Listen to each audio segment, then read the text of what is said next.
if you physically cannot stick to that rigid a schedule, revising it over and over multiple times throughout the day, which is what he basically tells you to do, I just feel like, what is the point then? Breaking that set schedule will most likely break our brain's perception of it as a definite thing. We will not see it as gospel. We will rebel against it.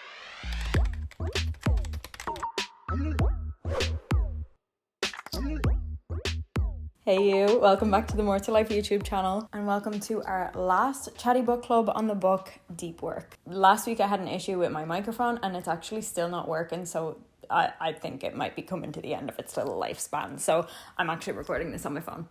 Hopefully the audio is okay. I'll try not to scream in your ear.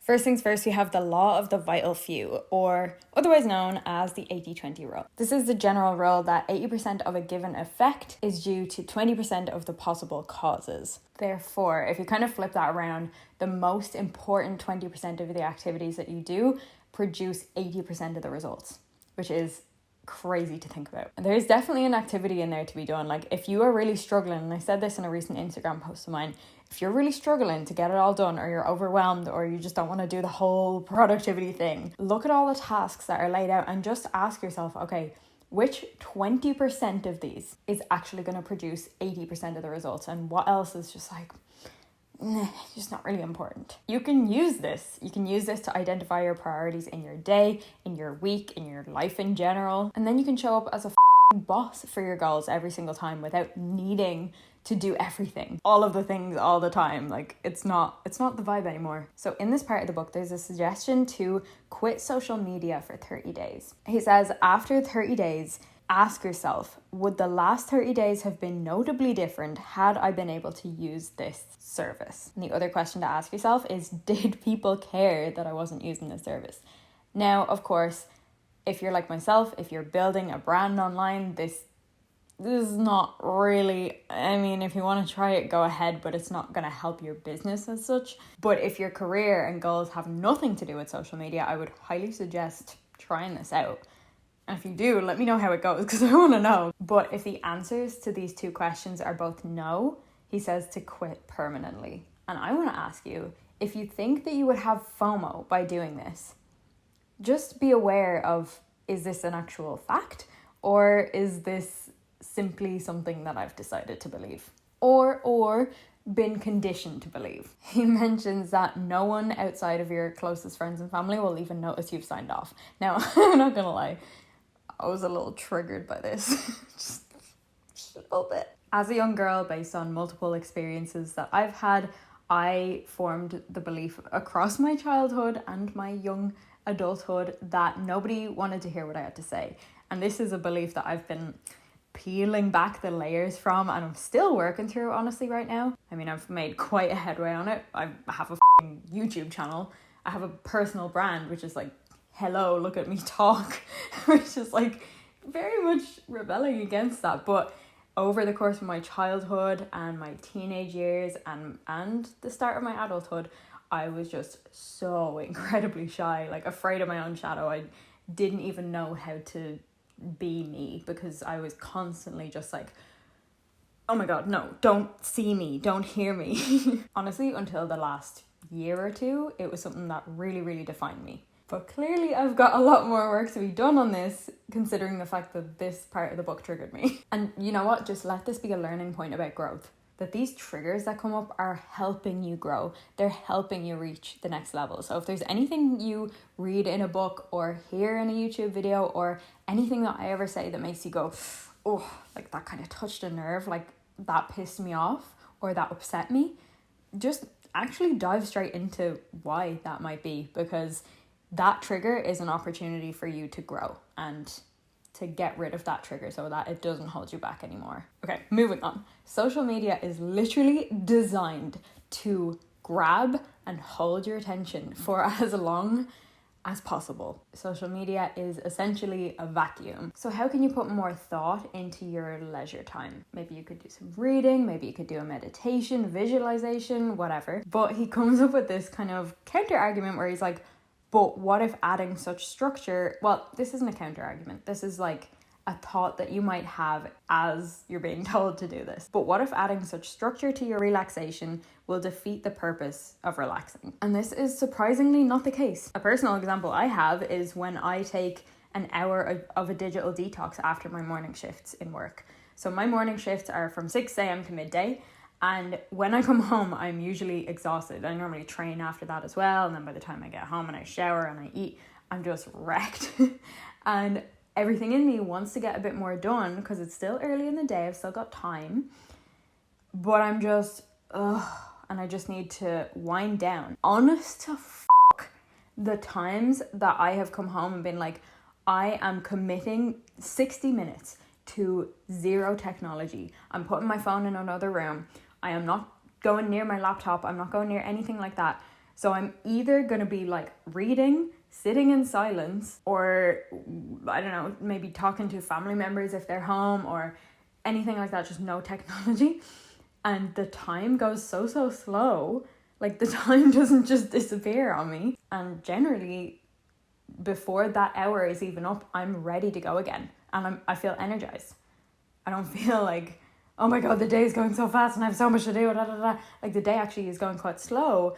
And I've had enough time to get a second wind for my energy and I'm actually ready to go again. And on this topic, the author says, and I can vouch for this, it doesn't leave you more exhausted, it leaves you more fulfilled. But my personal insight that I'm going to add on top of this is it only works if you've made the decision. And what I mean by this is, let's say you attempt to do 60 minutes, you're being intentional, maybe you're journaling, maybe you're reading, maybe you're meditating, you're doing things like this that are actually going to bring structure to your off time. You cannot be doing those things and just like waiting for it to be over or thinking, oh, maybe I should just be doing work, or maybe I should be doing this, or maybe I should go and do something. No, like whatever you are doing, you decide that that's what you're doing and you stick to it, because like this just doesn't work that way. Just me.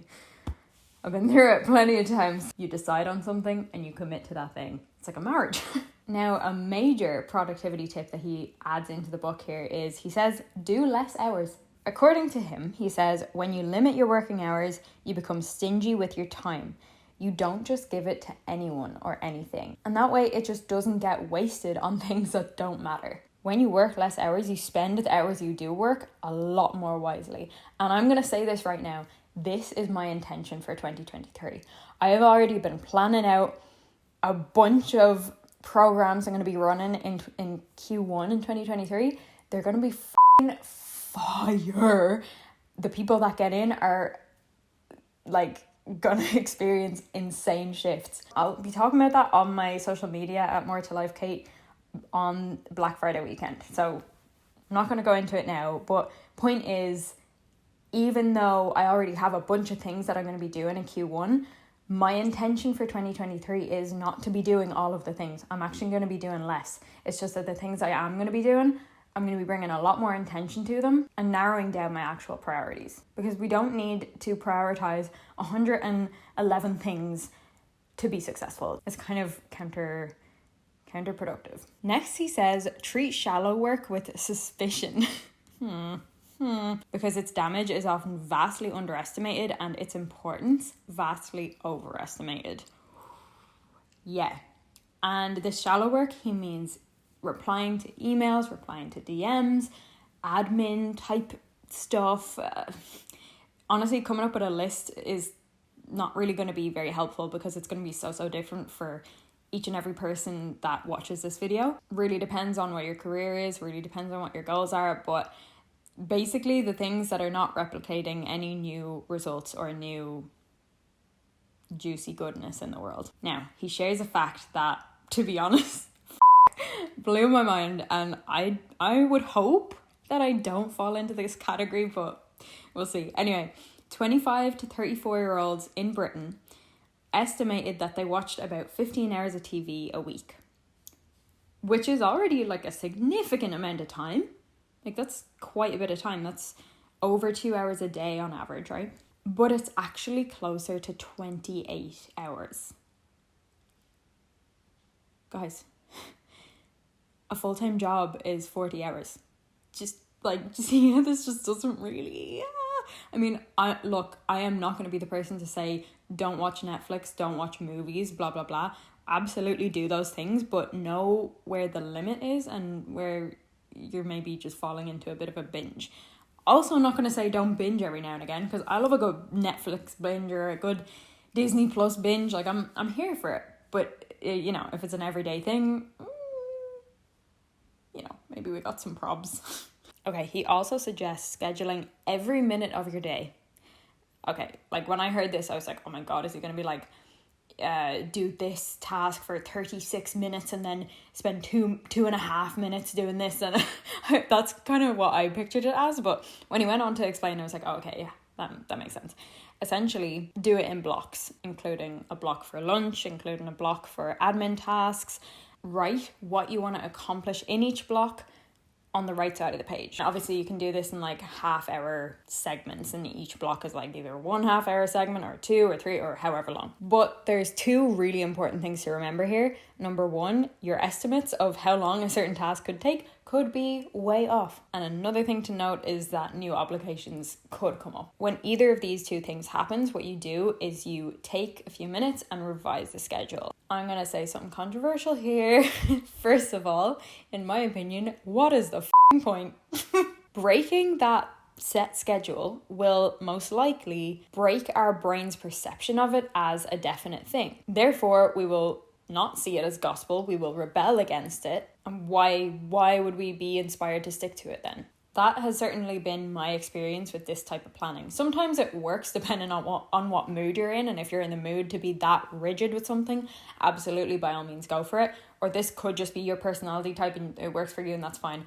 I just feel like if you physically cannot stick to that rigid a schedule, revising it over and over multiple times throughout the day, which is what he basically tells you to do, I just feel like, what is the point then? Are you not just better having a to-do list and like put it in order of priority? That's my opinion on it. Also, note that when most people plan their day, they plan like a best case scenario. They're not realistic with how long things take, and then that leaves them susceptible at the end of the day to feeling guilty that they couldn't stick to this almighty schedule. So a little tip that he adds in here is to have overflow blocks. Block off the expected amount of time that you're going to take to do something, and if it's one of those things that could be a little bit longer, then you're going to put in an overflow block afterwards, which has a dual purpose. Either the overflow block takes the end of the previous task, that's fine, or if you do finish the other task, have a different purpose tied to it in case that you get the other thing done, and this other purpose can be one of those like non-urgent things. So then he brings up this concept of fixed schedule productivity, which is having a firm target of finishing work by a certain time. My boyfriend tells me to do this all the time. And yes, it is a very effective tool. Anytime I've actually listened to him and done it, yeah, it's great, because you finish at a certain time, and after that time, because it's after that time, let's say it's like 5:30 p.m. After 5:30 p.m, you allow yourself to unwind from it. This goes back to the whole shutting it down idea that we spoke about in the last 2 videos. If you don't have a set end time, you could very well just still be allowed to think about it for like the foreseeable future. Like, you're going through your evening, you're still thinking about it because it's not after hours, it's just time that you're alive. And yeah, I struggle with this personally because I am so gung-ho about my goals that I'm like, if I'm awake and I have energy, I want to work on it. Like, especially if I'm feeling good and excited about it. If it feels like a drag, okay, maybe we can talk about like shutting it down or whatever. But yeah, I'm just going to be honest, like, that is a struggle. I'm not going to sit here and say that I'm perfect and that I follow all of these productivity tips to the T, because like, it's a journey is what it is, and nobody's perfect. And if you're expecting me to be perfect, you might be in the wrong place. But ending your day at a specific time, again, you're going to be a lot more protective over your time. If somebody asks you, hey, do you want to jump on a call for a few minutes? You're going to be like, oh, well, not really. Like, I don't really have time. Can this be done in an email? And that's going to be, you know, going to take up a lot less of your time. And what I want to add in here that beefs this idea up even more is it's going to be most likely gonna be quite aligned with your best self, your future self, higher self, whatever you want to call her, to have those boundaries in place. For example, if somebody asks the version of you that's making 6 figures a month, right, 100K a month, if somebody just asks her last minute, hey, can we hop on a call for a second and just discuss this? She's gonna be like, respectfully, no. She's far too committed to her productivity, her headspace, her boundaries. And if that is the goal, or if some version of that, not necessarily 6 figures a month, but if some version of that is the goal, isn't that what we want to be implementing right now to align with that version of ourselves? It's something that you need to be stepping into now. Next he says to be hard. Okay.